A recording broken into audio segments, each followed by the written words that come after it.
धन्यवाद। जिंदाबाद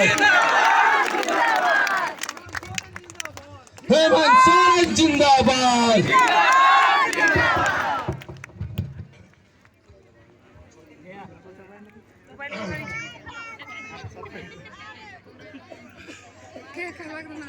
मुझे छोटा नगार है सबैन को जोहार जोहार।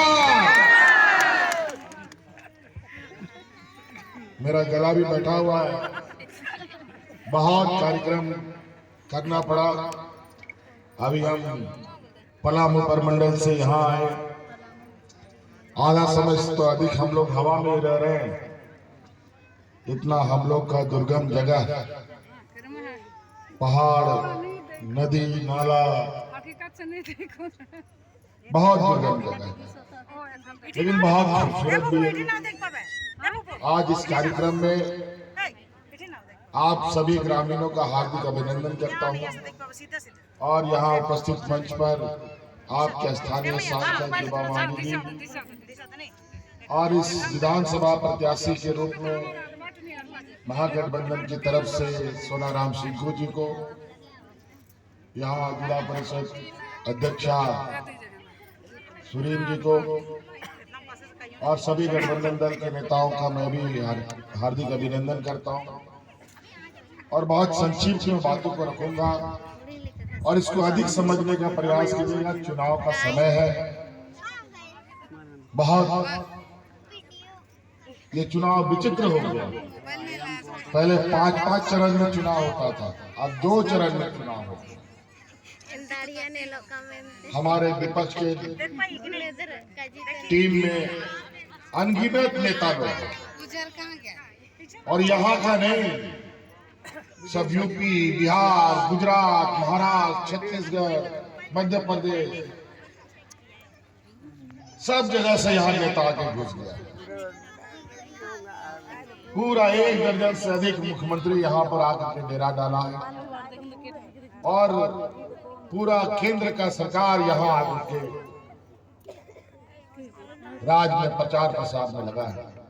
एक और राज्य में चुनाव हो रहा है, महाराष्ट्र में, वहां पर कोई नहीं गया, सब लोग यहीं आ गया झारखंड। और यहाँ लगता है कि मात्र 1-2 नेता है, इसको मिल करके हम लोग दबोच लेंगे। लेकिन चिंता नहीं, उन लोग के 100 के बराबर हम लोग अकेले हैं।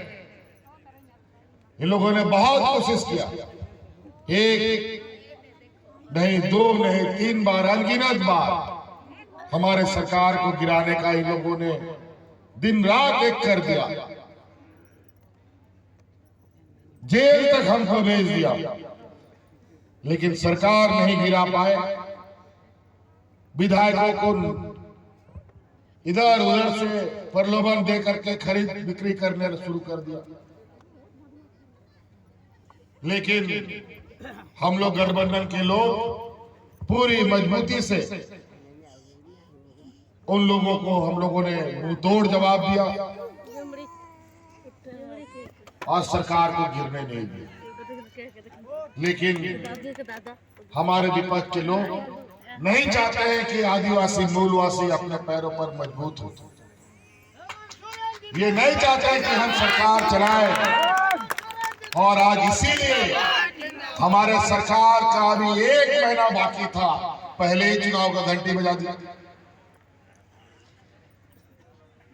राज्य अलग होने के बाद पहली बार समय से पहले इस राज्य में चुनाव हो रहा है। क्यों पहले चुनाव हो रहा है ये किसी को पता नहीं, सिर्फ इसलिए हो रहा है कि चुनाव आयोग को अधिकार है। अधिकार है मतलब जो चाहेंगे सो करेंगे। आज के दिन में इस राज्य, इस देश का जो सबसे बेदाग संवैधानिक संस्थाएं थी, आज इतने सवालों के घेरे में आ चुका है कि हाई कोर्ट, सुप्रीम कोर्ट, अलग अलग राज्यों के कोर्ट इन सभी संस्थानों पर उंगली उठा रही है। चाहे वो सीबीआई हो, ईडी हो, इनकम टैक्स हो, चुनाव आयोग हो, सभी। और आज हम जिस तरीके से आप लोगों के लिए काम करने में जुटे थे, इनको पता था कि नौजवान इस राज्य के पूरे जल जंगल जमीन से वाकिफ है। यहाँ के हर एक लोग, हर एक समाज के लोगों को जानता है।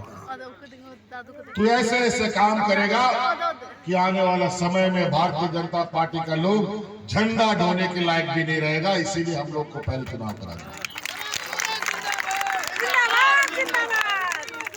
अभी सिंकू जी ने कहा मैया योजना, दिल्ली माफी, बहुत सारी ऐसी चीजें हैं। आज देश का पहला ये राज है जहां राज्य सरकार अपना पैसा खर्च करके यहाँ के आदिवासी मूलवासी नौजवानों को विदेश में पढ़ने के लिए भेजता है।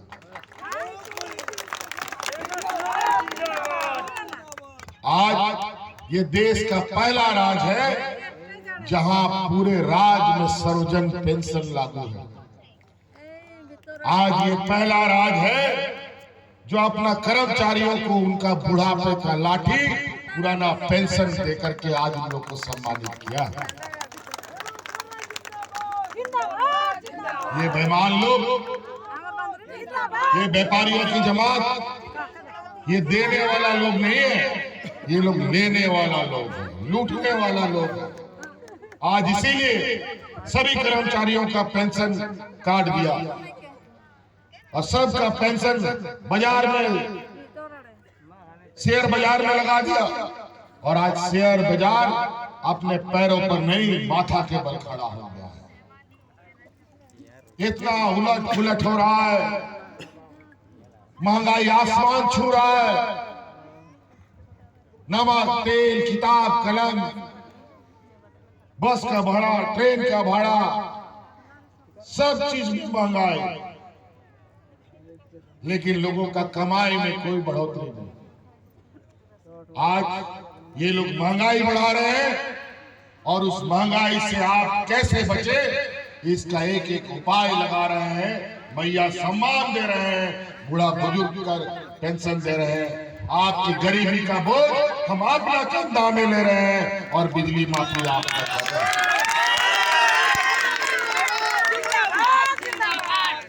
हमको पता है कि हमारा गांव देहात का लोग कितना गरीब है।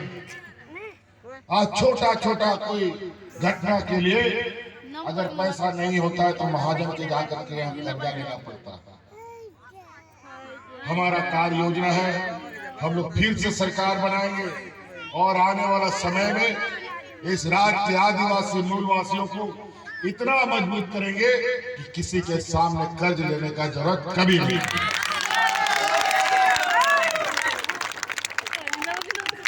और इसके लिए हमने ये संकल्प लिया है कि सरकार बनने के बाद हम गरीबों के खाते में 1-1 लाख रुपया पहुंचाने का काम है।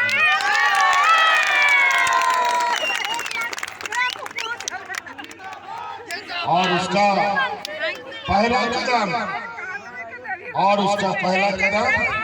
हमने रख दिया है, कानून बना दिया है, सरकार ने निर्णय ले लिया है।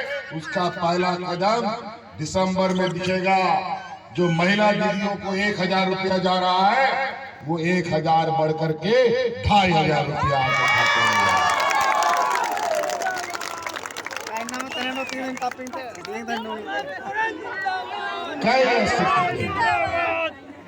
ये लोग यहाँ चाय बासा में कहीं पर देश का प्रधानमंत्री है, कहाँ है चाय बासा में, और बोला यहाँ पर सुना है हमको बेटी रोटी माटी बचाना है।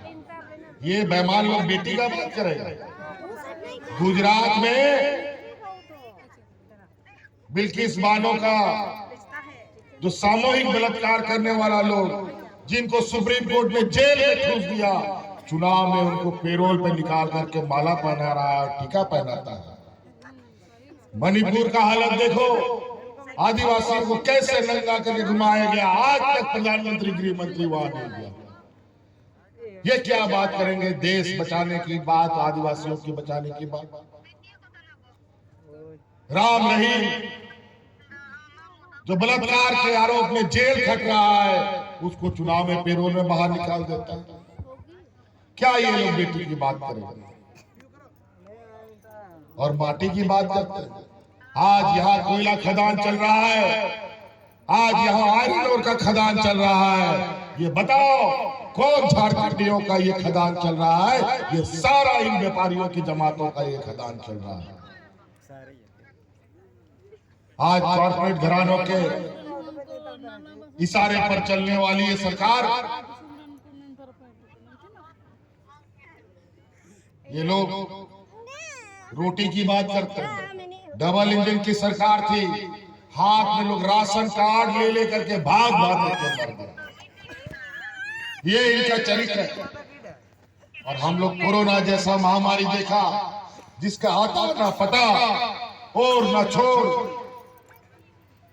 उस समय में भी हमने एक भी मजदूर को यहाँ पर भूख से नहीं मरने दिया। और ये लोग रोटी माटी मिट्टी का बात करते हैं, पता नहीं क्या क्या। इनका अपना चाल चरित्र ये हालत है कि अगर हम सुनाने लगेंगे तो इनका पसीना छूट जाएगा। गुजरात मॉडल की बात करते हैं, वहां पर लोग जेल से धमकी देता है। गुजरात के बंदरगाह में हजार टन अफीम मिलता है, चरस मिलता है, गांजा मिलता है, और अचानक सब गायब हो जाता है। अरबों खरबों रुपया, ना कोई सीईडी, ना कोई सीबीआई, ना इनकम टैक्स, कोई नहीं पूछता कहां चला गया वो जहरीला पदार्थ,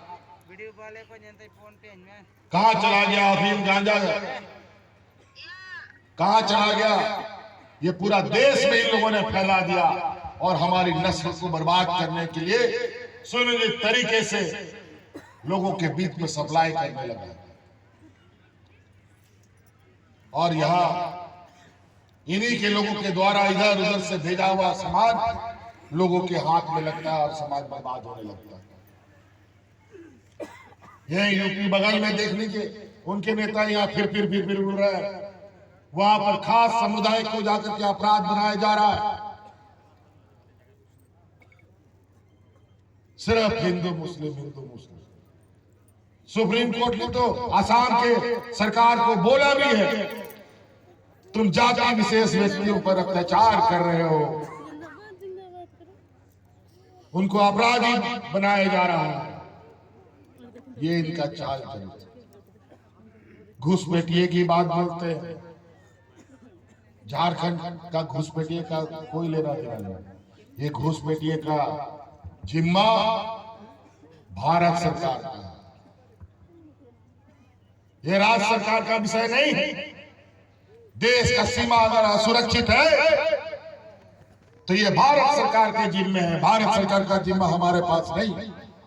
राज्य सरकार से बता दे कौन सा सीमा से घुसपैठी आ रहा है, अगर उसमें हमने कार्रवाई ना की हो। लेकिन ये नहीं बताएंगे, इनको लगता है हम भगवान हमको भेजा है, हमको खाली बोलना है, सुनना नहीं। आप लोगों ने तो सुना ही नहीं।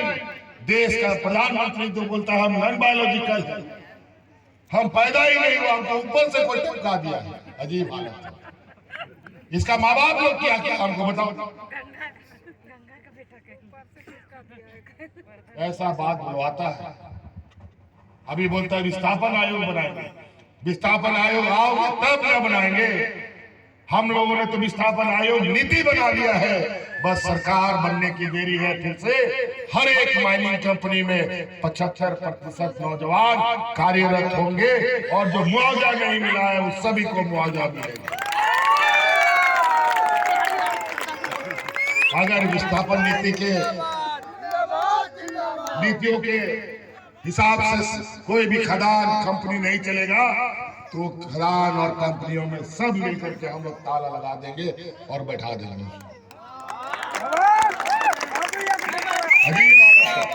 बहुत इनका यही नजर है, बोलता है हिंदू खतरे में।